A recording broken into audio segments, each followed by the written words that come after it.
শুধু যে নাম ধরে ডাকবো তা নয়, এককভাবে নাম ধরে ডাকবো তা নয়, ওদের নেতা সহ তোমাদেরকে ডাক দেব।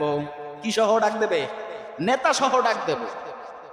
হ্যাঁ অমুক, অমুকের পুত্র অমুক, আসম দুনিয়ার জমিনে কাকে নেতা মেনে নিজের জীবন চালিয়েছ জবাব দাও। জবাব দেওয়া লাগবে। যদি নেতা ভালো হয় এমনিতে পার করে দেবে কে? আল্লাহ পার করে দেবে।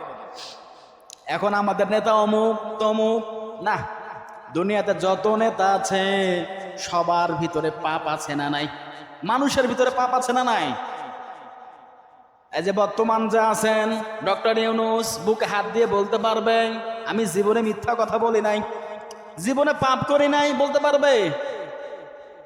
জননেত্রী শেখ হাসিনা সাবেক প্রধানমন্ত্রী, তিনি বলতে পারবেন বুকে হাত দিয়ে পাপ করি নাই।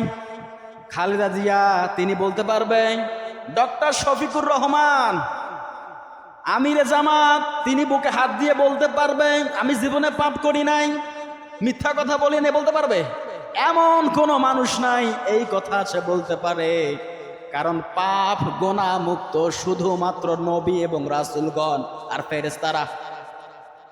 নবী এবং রাসূল তারা পাপ মুক্ত, তাদের আগেও কোনো গুনাহ নাই, পরেও কোনো গুনাহ নাই।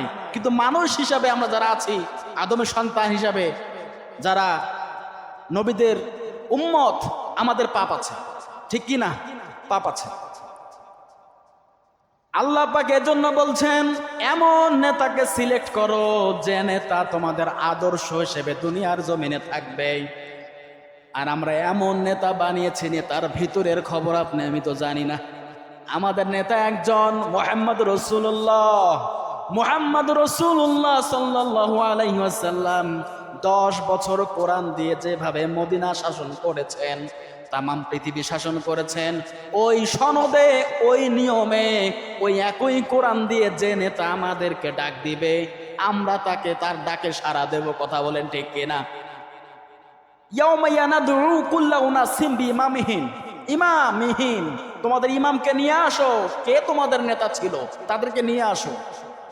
এখান থেকে একটা স্পষ্ট ধারণা পাওয়া যায়, যদি নেতা ভালো থাকে কপাল ভালো, আর যদি নেতা থাকে খারাপ আমাদের প্রত্যেকেরই কপাল খারাপ।